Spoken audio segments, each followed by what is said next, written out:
Hello, princesses, and welcome back to Not Fit for Print Beauty with me, Rebecca. Today we are here to look at some Holiday from Bobbi Brown. Happy to have you here. Don't forget that you can also join me on TikTok, Instagram, and on Threads. We got a lot to do here on YouTube, though. We have the new Bobbi Brown Disco Drama Eyeshadow Palette Set. Sorry, I had to put in an edit there because I left the other part of the set over on my dressing table. So this is one of many holiday offerings from Bobbi Brown and the one that interested me the most. There's also a highlight palette and some duo shadows that actually look quite beautiful. I have linked them all below in the description bar if you're looking to purchase something for yourself or someone else. Those of you who are making your gift purchases early are probably among the lucky ones. Less stress, maybe some better deals. I don't know. It really depends. There's a lot out there these days. But while you're in the description bar looking at those links, make sure that you also check out the link to our $4.99 a month members only area where we have weekly lives and all sorts of fun stuff. Would love to see you there. Okay, so of all those offerings from Bobbi Brown, the one that interested me the most was this one, the Disco Drama Eyeshadow Palette Set. Comes with an eyeliner, a black eyeliner. You can never have too many of those in my opinion, and Bobbi Brown does make a good eyeliner. So this is $39 and they say it's a $110 value, and on this one I actually kind of believe them. I reviewed the Tarte sets, for Tarte Holiday 2023, and they were some ridiculous claims. They're palettes that would never have existed without it being a holiday, and then they would say that, you buy three together and you're saving $279 or something ridiculous. For palettes that hadn't existed, it seemed to be pushing it. But this one seems about right. Really nice eyeliner, really good quality shadows, which we are going to look at, swatch in two different lightings, and compare. So we have 5 mattes here. This is what interested me about this palette on a review level. Let's look at them first. Here are 5 matte shades in kind of neutral and rosy tones. And of course the eyeliner it comes with is a gel eyeliner, like I said, a good one. For $39, these mattes really interested me. I am generally not an all matte eyeshadow look person, but we've seen Danessa Myricks and Patrick Ta, and of course we go back to the old Mario palettes with all of these, ESUM, and of course Viseart, and we see all these matte palettes and matte neutral tones, and it interested me that these were matte and rosy, not just matte and brown. Let me show you a little bit of what I mean before we try this little guy on.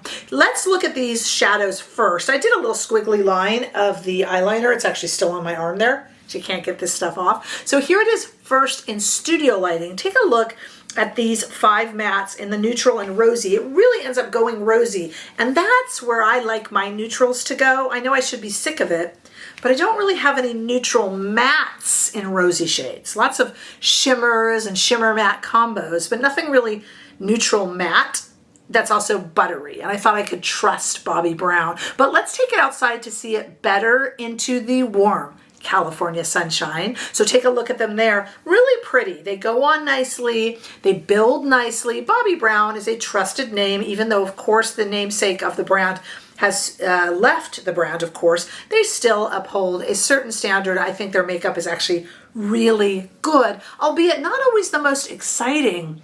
It's very reliable. I see Bobbi Brown a lot like Laura Mercier, right? Okay, so here's what I was thinking. I brought over the Patrick Ta palette that's been recently released. There's a new one coming up for holiday that's all sorts of pinks and sparkles. But I'm talking about this matte one. This goes very brown. Look at them compared. And what I did was I took the rosiest, brownest shades out of this one and I put it underneath this. Take a look at that in swatches. And you'll see something interesting. The Patrick Ta palette is a little bit creamier and a little bit more pigment payoff. So when you swatch, you really got to tap off your brush a little bit with these. They come in hot, definitely, these shades. Whereas the Bobbi Brown is a little bit more user-friendly in the sense that it goes on a little lighter and builds up. And the reason I showed you, let me put that back on the screen. The reason I showed you those swatches is that's as rosy as the Patrick Ta goes, and it gets a little bit brown. And in fact, none of the other shades that are neutral or kind of, oh gosh, I hate to say it, I'll say it anyway, that kind of latte leaning matte shades are brown. None of them are rosy. None of them are rosy. And so I liked that this one went a little bit rosy. I thought that was different. And I brought over a Guerlain Terracotta highlight that we're going to kind of incorporate because I realize I really don't like an all matte eyeshadow look. You know, call me influenced by trends or certainly influenced by the last 10 years. I like a little bit of something. So I thought we could do that a little bit subtly with this, you know, and you might even have a highlighter out to put on your face anyway, whichever highlighter you use, cream, liquid, or powder. This one's powder, but you know, you can incorporate any of them. All right, so we are going to do a little bit of a look with this palette and see what we think, especially compared. I've already talked about the shade comparisons with other matte palettes, but let's talk about the performance comparison, okay? Before I do that, take a moment, make sure that you're subscribed to this channel by clicking subscribe. I know that YouTube recommends creators that you have already seen, but it really helps me. It actually is a personal favor if you can hit subscribe. And if you've already subscribed, make sure you're still subscribed. It happens. Okay. Let's take a look here at what we can do with these shades. I am going to use Rephr brushes here, and we're going to start with my favorite Rephr brush, everyone knows, is a Rephr #1. And I'm going to actually go in with this kind of warmer shade. These are a little bit warm, aren't they? So the members of my Cool Tone Revolution Army might not love it. And I am actually using this shade here more to set the eyes than anything else. I have a little bit of concealer on my eyes. If I had gone with this one here, I'll show you, if I just put it in the middle, it's a little bit lighter. I went ahead and used it anyway, but I'm just kind of priming the eyes and getting them ready. In terms of the eyeliner, before we came on here, I actually did put a little bit of it in the outer part of the waterline, and I tightlined with it on the outer part too. When black is all the way rimmed, it is a certain look, and it's a cool look, but it's not necessarily a look I was going for today. In fact, when I'm not on camera showing off the set, I would probably use this with a brown eyeliner, to be honest, but it comes with black. So I used it sparingly. All right, keeping that #1 in my hand and hoping the palette stops closing on me, let's go into this one here and just put this into the crease. Is this an incredible, interesting palette? Nope. But does it give the other matte palettes that we're looking at a run for their money? I think it certainly does. And you know, just as so many of us are not, you know, they say office to disco. I mean, why do they call this disco, by the way? Can we just, let's just pull it back for a minute because I gotta say something. Disco drama? It's neither drama nor disco, is it? Well, the name is anyway. Okay, but I'm just saying. I think the reason it's saying disco drama is that you could do a dramatic look, like kind of 70s-ish look, the disco era. But in today's world, it's neither disco nor drama, Bobbi Brown Company. I'm just saying, you guys, you can disagree with me. This is the most disco look you have ever done, Rebecca.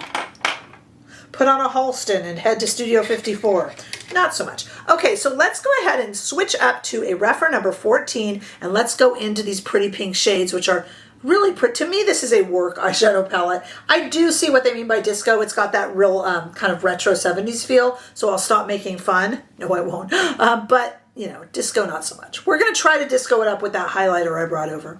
What this is to me, guys, is a really standard, perfect work or kind of low-key date night look, you know, if you really just want to look nice but not glaringly so. And I'm going to go in here with this same brush, Rephr 14, into this darkest shade here, and I'm just going to kind of hit the outside of the eye with the shade and just kind of go up just to show you guys what it looks like. Okay, neither drama nor disco. In fact, I actually think we should probably rename it. Well, the opposite of disco would be work, downtime, and the opposite of drama would be chill. So I am going to rename this, instead of disco drama, I'm going to call it like daytime chill. That's what I'm going to call it, although it would be very pretty at night. Let's try to disco it up a little bit. Like I said, I brought over something gold, and it's this Guerlain shade. But you can use any color, really. I think warm works a little better, but you can use silver. There's no rules. And I'm just going to show you, this isn't part of the palette, but I just kind of want to show you what happens when you put just a little bit, trying to make it live up to its disco name, just a little bit as I apply half of the palette here of this. Okay, so take a look. I just added on this eye only, just a little bit. I mean, I could really overdo it. And you could actually go with chunky glitter if you want to go real disco. But I don't think anyone's buying this palette to be dramatic or disco. I can't let go of that. Sorry, guys. I just think it's really pretty and reliable. Now, in terms of what should you buy, if you're kind of looking like, okay, I want one matte palette, Rebecca, and there's a few of them out there, Danessa Myricks and Patrick Ta. And what do I do? Okay, well, the Patrick Ta, I decided to do a look with that gold. I think I like it better. That's just me. You could have left it alone. And you know what? Make your own disco. You don't need the glitter, and you don't need the disco ball. Just dance. Dance like, not dance like no one's watching. Dance like you're wearing Bobbi Brown disco drama eyeshadow, maybe. Which one should you get? This is the most everyday. It's the most approachable, and to me, the most interesting because it heads rosy rather than brown. I get a little bored when my neutral is just brown. That's me. The Patrick Ta palette, however, is a lot more saturated. If I just take it and put it on my finger like that, look at the saturation versus the deepest shade. That wasn't even the deepest shade in the Patrick Ta. The saturation, this finger right here, not trying to be rude, this finger right here is the Bobbi Brown right here, and this finger is the Patrick Ta, and that Patrick Ta was 1 dip, and this Bobbi Brown was 3 or 4. That's not putting it down, it's just I'm letting you know it's much more subtle and buildable, and the Patrick Ta packs a punch right out the box. The Danessa Myricks is a face palette, and it's got those creams in there and such. I don't think they compare for a daily makeup look. And so for me, this is my favorite. I like being able to build and not make a mistake, especially if you're rushed in the morning. To me, this is the ultimate work palette. And the fact that it comes with a really handy dandy, nice eyeliner, even if you don't decide to wear them together, it's nice. I do agree with them that you're going to get those savings. For $39, you guys, that's just not bad. And I do think it's a 110 value. I think it's reliable and pretty, though neither disco nor dramatic, I must say. All right, tell me what you guys think. Do you like this look? Have you bought one of the all matte palettes? Did you buy the Mario a while ago? Or did you try the Danessa or the Patrick Ta? What are your thoughts? This is kind of the complete opposite of these really pinky, lilac-y glitter shades that we're seeing released for holiday. This is more of an everyday set. And in a way, this is very on brand for Bobbi Brown, which built its reputation as a very basic, minimalist makeup line that just was to make you look pretty. It's on brand for sure, and a very lovely little gift even if it's for yourself. But tell me what you're thinking down below. This is what makes us a community, and make sure that you share, give a thumbs up, subscribe, all that good stuff. I look forward to seeing all of you. We got lots more holiday reviews coming up, lots more, and I look forward to seeing all of you in the next video. Bye-bye.